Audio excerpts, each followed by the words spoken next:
ఒకటి కాదు రెండు కాదు 2 సంవత్సరాల నుంచి ఈ ఎస్సీ గురుకులాలను గోస ఉంచుకుంటున్నారు. ఎందుకయ్యా రేవంత్ రెడ్డి నీకు ఎస్సీలు అంటే అంత కక్ష? ఏ గురుకులాలు కూడా ఇంత గందరగోళం జరుగుతలేదు.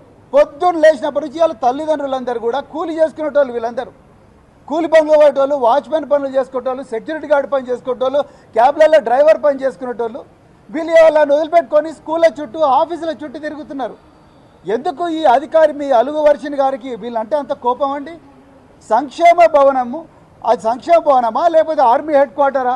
వీళ్ళందరూ ఎప్పుడైతే తల్లిదండ్రులుగా వీళ్ళందరూ పోయి మేడం మీరు మా పిల్లలకు అన్యాయం చేస్తున్నారు, అప్పుడున్న ఆఫీసర్లు, ఇదే కాంగ్రెస్ గవర్నమెంట్లో ఉన్న ఆఫీసర్లు కూడా కొంతమంది మమ్మల్ని మంచిగానే చూసుకున్నారు, కానీ మీరు మాత్రం ఎందుకు మేడం మమ్మల్ని ఇట్లనే చూస్తున్నారు అని అడిగితే పోలీసు వాళ్ళని పిలిపించి వీళ్ళని బయటికి గెంటేయడం, సీసీటీవీ కెమెరాలు పెట్టుకోవడం, వీళ్ళను కనీసం కూర్చోబెట్టి కూడా మాట్లాడే సంస్కారం లేని ఆఫీసర్లను ఇవాళ మీరు సాంఘిక సంక్షేమ శాఖలో పెట్టిండ్రు.